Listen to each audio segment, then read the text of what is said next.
El programa de estudios de Química 3 abarca todo lo que es biomoléculas.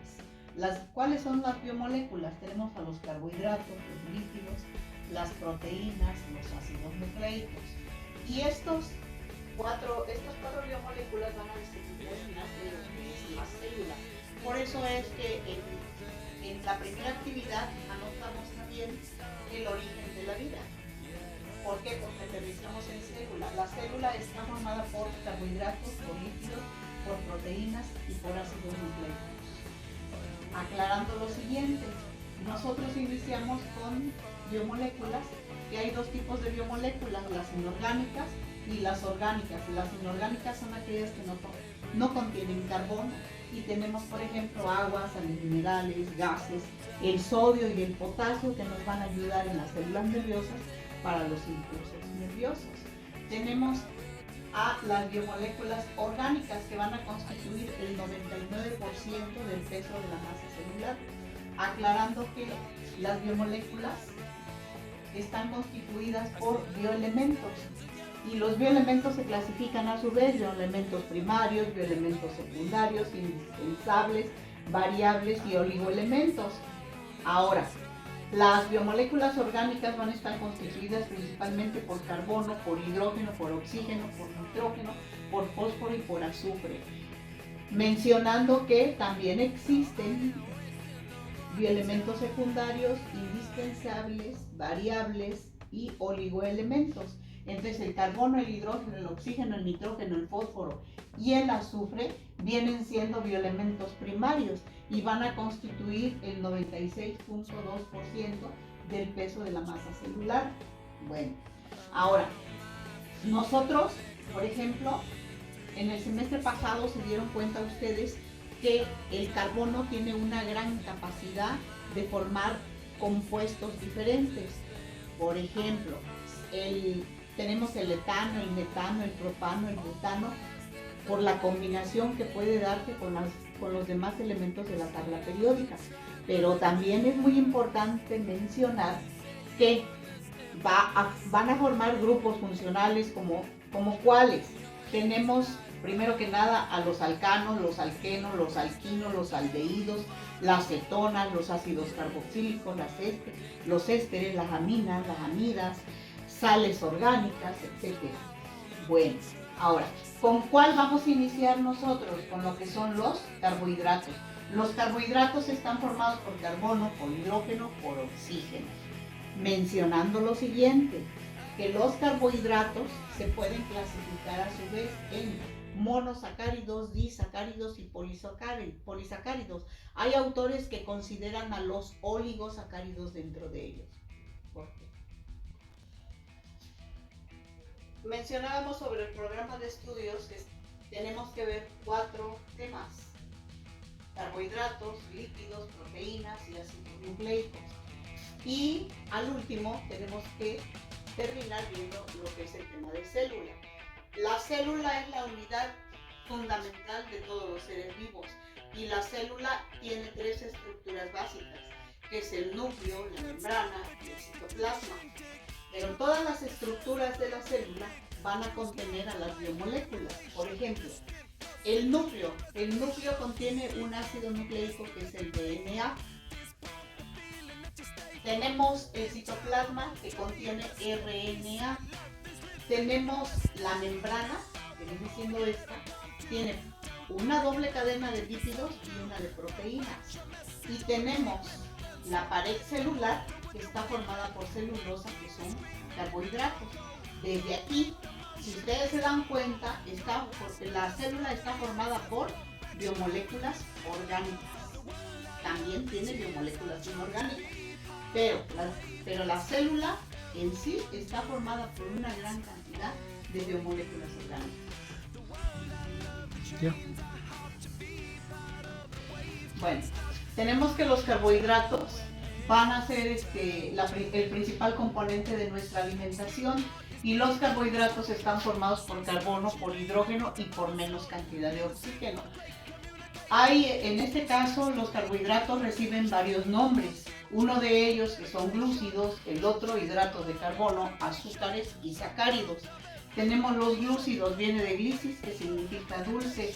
Hidratos de carbono, porque no son átomos de carbono hidratado, es decir, es decir, están enlazados a moléculas de agua.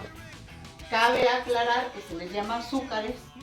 Desde un principio le llamaron azúcares por lo dulce, y sacáridos porque proviene de la sacarosa, que es un azúcar. Ahora, los carbohidratos, su fórmula general es CnH2O subíndice N, donde N es el número igual o mayor a 3 de átomos de carbono y su límite va a ser de 7. Por ejemplo, tenemos para N3 sustituimos C3, H, 2 por 3, 6 y oxígeno 3. Para N4 tenemos C4, H8 o 4. Ahora, ¿cuál es la función principal de los carbohidratos? Proporcionar energía al organismo, especialmente al cerebro y al sistema nervioso. ¿Cuántas kilocalorías nos proporcionan los carbohidratos? 4 kilocalorías por cada molécula. Ejemplo, tenemos la amilasa. Descompone a los carbohidratos en glucosa, o sea, por ejemplo, la glucosa en la sangre. Esto, ¿quién lo hace? La enzima llamada amilasa. La función principal de los carbohidratos es proporcionar energía al cuerpo, principalmente al sistema nervioso y al cerebro, pero existen otras funciones aparte de esa. Tenemos, por ejemplo, que intervienen en los procesos estructurales, ya lo habíamos mencionado, que los carbohidratos los vamos a encontrar también en la célula. Mencionábamos, por ejemplo, la pared celular de la célula está constituida por celulosa. Bueno, y la tercera función, que sirve de combustible, que se libera en la función respiratoria. O sea, los carbohidratos nos van a servir también para que se libere la energía y se pueda llevar a cabo la respiración. La otra es que está presente en la alimentación de los seres vivos. Nosotros tenemos que consumir carbohidratos. Si no consumimos carbohidratos, ¿qué va a pasar con nuestro cerebro? ¿Qué va a pasar con nuestro sistema nervioso? Vamos a tener bajo rendimiento académico y además vamos a ser muy nerviosos. ¿Por qué? Porque nos falta la energía que nos proporcionan los carbohidratos. Bueno, y por último, la última función son estructurales de las paredes de las plantas, es lo que mencionábamos. Tiene mucho que ver con que intervienen los procesos estructurales. Bueno, después de eso tenemos el metabolismo de los carbohidratos. El metabolismo de los carbohidratos se define como a los procesos bioquímicos de formación, ruptura y conversión de los carbohidratos en los organismos vivos. Y para esto tenemos que el metabolismo de los carbohidratos lo clasificamos en 5 pasos. El primer paso, el alimento llega a la boca. Llega a la boca y lo masticamos con la saliva. La saliva se junta con el alimento, con el carbohidrato, y se forma lo que es el bolo alimenticio. La saliva, ¿a qué nos va a ayudar? A descomponer a los almidones. Después, en el segundo paso, que es el transporte, aquí va a actuar el ácido clorhídrico en el estómago y de ahí se va a ir al intestino delgado y va a actuar la amilasa. Entonces, al actuar la amilasa, se puede decir que los carbohidratos, al ser polisacáridos, se transforman en monosacáridos, se van a ir al hígado y el resto se va a ir a los tejidos y al torrente sanguíneo. Después de irse al torrente sanguíneo se va a ir al lactato. El lactato se va a transformar al músculo y al hígado. Dentro del metabolismo de los carbohidratos tenemos el almacenamiento. Los carbohidratos se van a almacenar en el hígado y se van a almacenar en el músculo en forma de glucógeno. Posteriormente, el cuarto paso, que es la degradación, tenemos que aquí se pueden dar las rutas metabólicas principales, que son glucogenolesis y la glucólisis y la ruta de las pentosas. La glucogenolesis, esta va a consistir en que el glucógeno se va a transformar a glucosa, y la glucólisis, la glucosa se va a transformar en piruvato. Y por último tenemos la ruta de las pentosas, que el fosfato es el que va a actuar para que se lleve a cabo bien la degradación de los alimentos. Y por último tenemos la biosíntesis. La biosíntesis se va a dar la gluconeogénesis, que va a sintetizar al glucógeno. A ver, revísalo. Bueno, ahora tenemos las rutas metabólicas. O sea, ¿qué es una ruta metabólica? Una ruta metabólica es aquella que nos va a proporcionar energía al cuerpo. ¿Y cómo la vamos a obtener? La energía en nuestro cuerpo. ¿Cuál es nuestra moneda energética? Es el ATP, el adenosín trifosfato. Y tenemos que hay varias rutas metabólicas. Una de ellas que es la glucólisis. ¿Cómo podemos definir la glucólisis? Es el conjunto de reacciones enzimáticas en las que se metabolizan la glucosa y otros azúcares, liberando energía en forma de ATP. Tenemos que la glucólisis puede ser de dos tipos, aeróbica y anaeróbica. Aeróbica en presencia de oxígeno y nos va a producir piruvato. Anaeróbica, ausencia de oxígeno y nos va a producir ácido láctico. Aclarando también que existen otras rutas metabólicas aparte de la glucólisis. Tenemos, por ejemplo, la glucogenólisis. Aquí, en la glucogenólisis, hay depósitos de glucógeno y se van a convertir en glucosa. La gluconeogénesis, se da la síntesis de glucosa a partir de precursores no glúcidos. No necesariamente van a ser carbohidratos, pueden ser lípidos, por ejemplo. Después de eso tenemos la fermentación. La fermentación puede ser alcohólica o puede ser láctica. La alcohólica, la glucosa se oxida a etanol. La láctica, la glucosa se oxida a lactato. Bueno, y la última que tenemos, la glicólisis, que es la oxidación de la glucosa en piruvato. Bueno, después de todo esto, ¿quiénes van a regular el metabolismo de los carbohidratos? Tenemos la insulina, la adrenalina y el glucagón. La insulina va a estimular el transporte de la glucosa al interior de la célula. La adrenalina eleva los niveles de azúcar en la sangre y estimula la degradación de la glucosa en el hígado y en el músculo.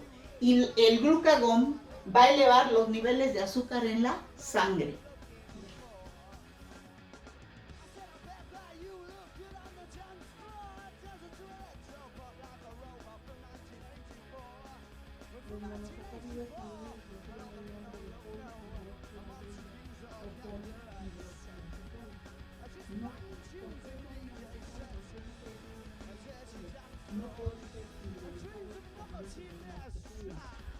Los monosacáridos poseen un grupo carbonilo.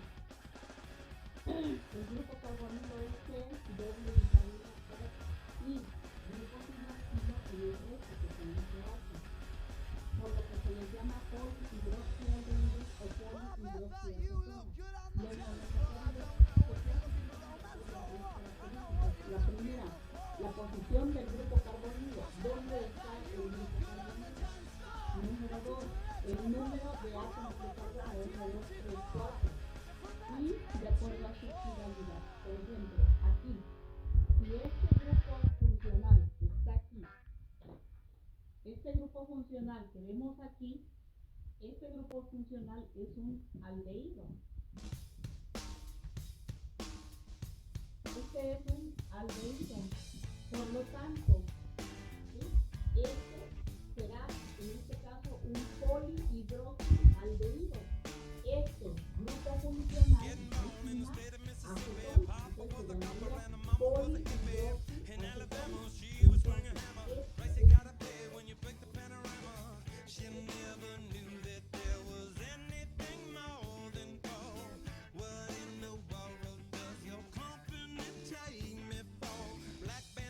Sweetly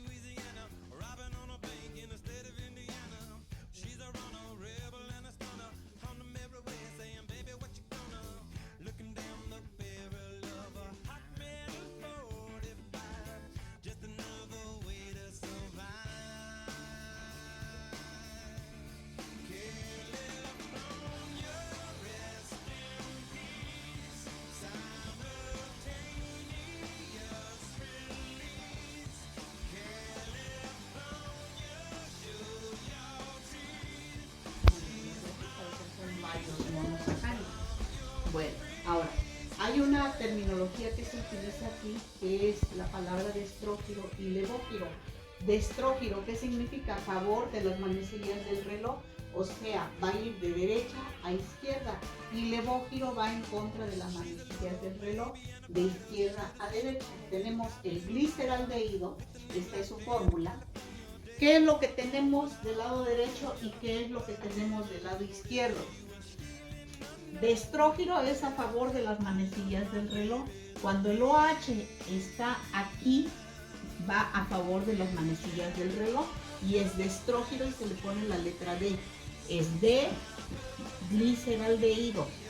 Y aquí, por ejemplo, tenemos el OH, lo tenemos de este lado, del lado izquierdo, o sea que va a girar en contra de las manecillas del reloj y el OH está aquí y va en contra de las manecillas del reloj, entonces sería levógiro gliceraldehído y solamente se pone la L.